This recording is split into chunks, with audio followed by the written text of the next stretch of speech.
একদিকে রেমালের ল্যান্ডফল এবং তারপরে লন্ডভন্ড হয়ে গিয়েছে সুন্দরবনের একাধিক জায়গায় গাছ পড়ে গিয়েছে এবং উড়ে গিয়েছে চাল, এবং আমরা সেই ছবি সকাল থেকে দেখাচ্ছি। একাধিক এলাকা বিদ্যুৎ বিচ্ছিন্ন হয়ে গিয়েছে। সোমবার দুপুর পর্যন্ত বৃষ্টিও থাকবে এবং দমকা হাওয়ার দাপট থাকবে।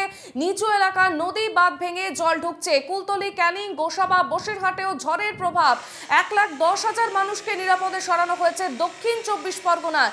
ইতিমধ্যেই গাছ কাটার মেশিন দিয়ে গাছ কাটার প্রক্রিয়া শুরু হয়ে গিয়েছে এবং পরিস্থিতি যাতে খুব স্বাভাবিক হয় দ্রুততার সঙ্গে সেই কাজ কিন্তু চালানো হচ্ছে বিপর্যয় মোকাবিলা টিম, এবং প্রত্যেকটি জেলায় তারা নজরদারি চালাচ্ছে এবং যেখানে জলোচ্ছ্বাস বাড়ছে এবং পাশাপাশি যে সমস্ত এলাকাগুলিতে গাছ পড়ে যান চলাচল ব্যাহত হয়েছে সেখানে রীতিমতো দ্রুততার সঙ্গে কাজ চালানো হচ্ছে। তবে এখনো পর্যন্ত বেশ কিছু এলাকায় দমকা হাওয়ার দাপট চলছে এবং বেশ কিছু জায়গায় বিক্ষিপ্তভাবে দফায় দফায় বৃষ্টি হচ্ছে। আমরা চলে যাব গোসাবাতে, রয়েছেন আমাদের প্রতিনিধি সুস্মিত মজুমদার। সুস্মিত, এখনো পর্যন্ত সকাল থেকে আবহাওয়ার কি পরিবর্তন দেখতে পাচ্ছ?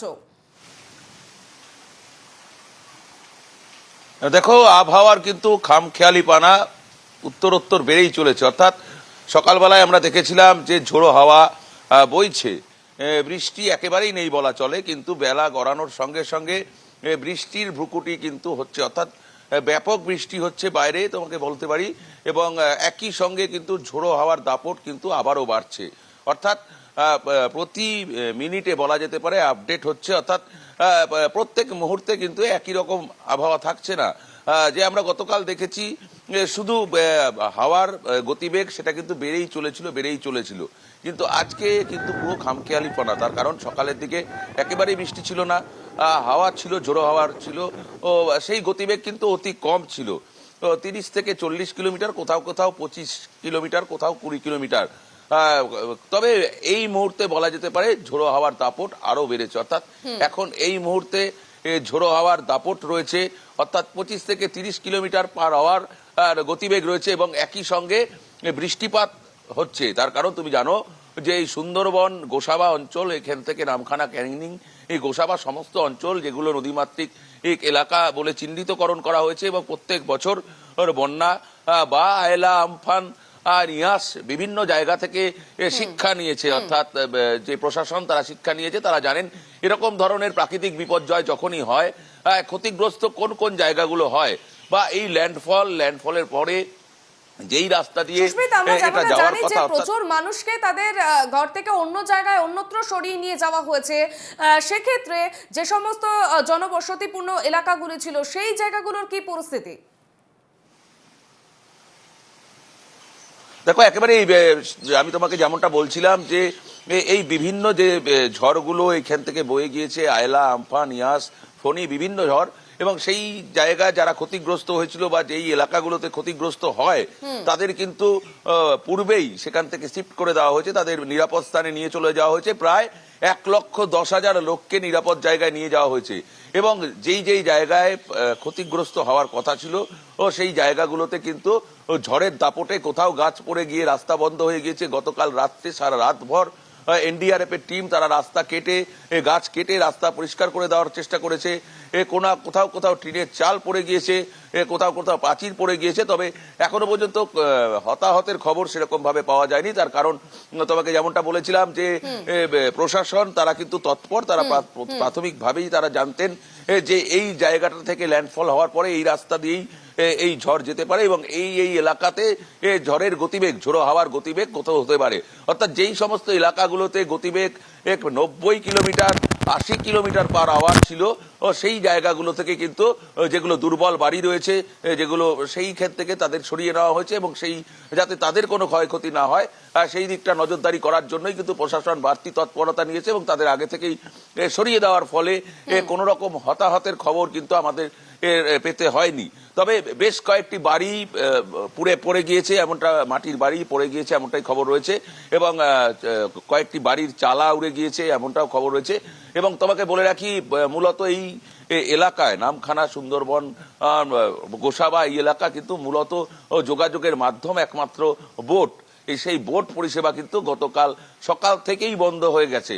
অর্থাৎ এমার্জেন্সি পারপাস, যদি কেউ ডাক্তার বা কোনো ইমার্জেন্সি পারপাসে তাকে যেতে হয় তাহলে কিন্তু পুরোপুরি ভাবেই কিন্তু সেই যোগাযোগ বেশ, বিচ্ছিন্ন আপাতত তুমি হয়ে আমাদের গিয়েছে। সঙ্গে তারা থাকো কিন্তু সুস্মিত, আমরা যাব একটু চোখ রাখবো দীঘার দিকে। সেখান থেকে রয়েছেন আমাদের অপর প্রতিনিধি সৌরজ্যোতি। সৌরজ্যোতি, গতকালের ছবি আমরা দেখেছি এবং ল্যান্ডফলের ছবিও আমরা দেখেছি। আজকে সকালে আবহাওয়ার কতটা পরিবর্তন দেখতে পারছো? কি পরিস্থিতি এখন দীঘায়?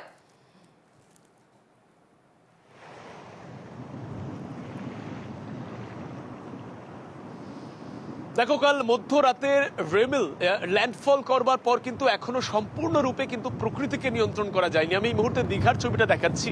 গতকাল রাত পর্যন্ত আমরা দফায় দফায় সেই ছবি দেখিয়েছি কিভাবে প্রকৃতি তার নতুন রূপে আবির্ভূত হয়েছে। একের পর এক তুফান এসেছে এবং সেই তুফানের যে আশঙ্কা ছিল সেই আশঙ্কার কিন্তু কিছুটা সত্য প্রমাণিত হলেও এই মুহূর্তে দীঘার ছবিটা কিন্তু অশান্ত।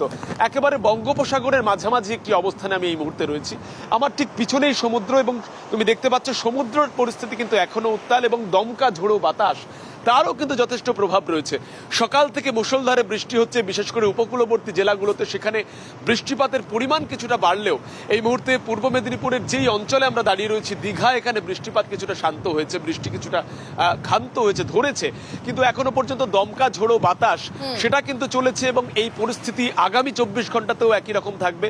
যেহেতু গতকাল থেকে ভরা কোটাল চলছে, সেই জায়গায় কিন্তু সমুদ্রের জলোচ্ছ্বাস বাড়তে পারে এবং একই সঙ্গে সমুদ্রের পরিস্থিতি আরো উত্তাল হতে পারে। তুমি জানো যে ইতিমধ্যেই জেলা প্রশাসনের তরফ থেকে এক প্রকার নিশ্চিত করবার চেষ্টা হচ্ছে যাতে এই মুহূর্তে দীঘাতে যারা এসেছেন পর্যটক তারা ফিরে যান। তার কারণ এর আগের যে তুফানের ছবিগুলো ধরা পড়েছিল সেই জায়গায় তাদেরকে রেস্কিউ করতে গিয়ে কিছুটা বেগ পেতে হয়েছিল প্রশাসনকে।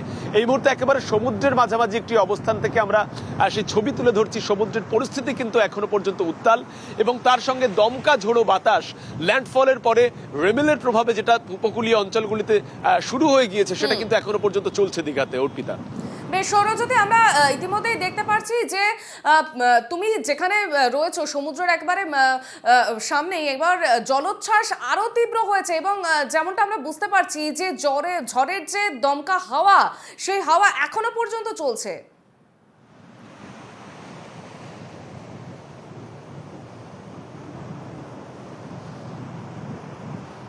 গতকাল সারা রাত কার্যত মুষলধারে বৃষ্টি হয়েছে এবং কিছুটা সময় আগে সেই বৃষ্টি বন্ধ হলেও এখনো পর্যন্ত দমকা ঝোড়ো হাওয়ার যে প্রভাব সেটা কিন্তু সম্পূর্ণরূপে বন্ধ হয়নি।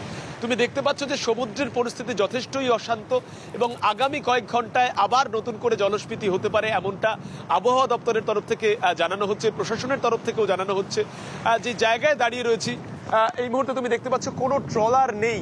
এই অঞ্চল যেটা সকালবেলায় মৎস্যজীবীদের আড়ত হিসাবে পরিচিত মোহনা এলাকা, এখানে কিন্তু সাধারণ মানুষ তারা যেমন থাকেন তার সঙ্গেই কিন্তু ট্রলার নিয়ে মৎস্যজীবীরা যান। তুমি জানো গত 48 ঘন্টা আগেই সম্পূর্ণরূপে নিশ্চিত করা হয়েছে এই মুহূর্তে সমুদ্রের মাঝামাঝি অবস্থানে কোনো রকম কোনো মৎস্যজীবী নেই, তাদেরকে ফিরিয়ে আনা হয়েছে সেফলি। সেই জায়গায় কিন্তু এখনো পর্যন্ত যেহেতু প্রকৃতির দুর্যোগ কাটেনি এবং দুর্যোগের মাত্রা আরো বাড়বার সম্ভাবনা রয়েছে। তুমি জানো যে শহর কলকাতা সহ একাধিক জেলাতে কিন্তু এই মুহূর্তে বৃষ্টিপাত শুরু হয়েছে এবং সেই বৃষ্টির পরিমাণও বাড়ছে এবং নতুন করে কিন্তু সৌরজ্যোতি আমাদের সঙ্গে দীঘা থেকে ছিলেন সরাসরি আমাদের প্রতিনিধি সৌরজ্যোতি, এবং অন্যদিকে সুস্মিত মজুমদার, তোমাদের দুজনকেই আপাতত ধন্যবাদ।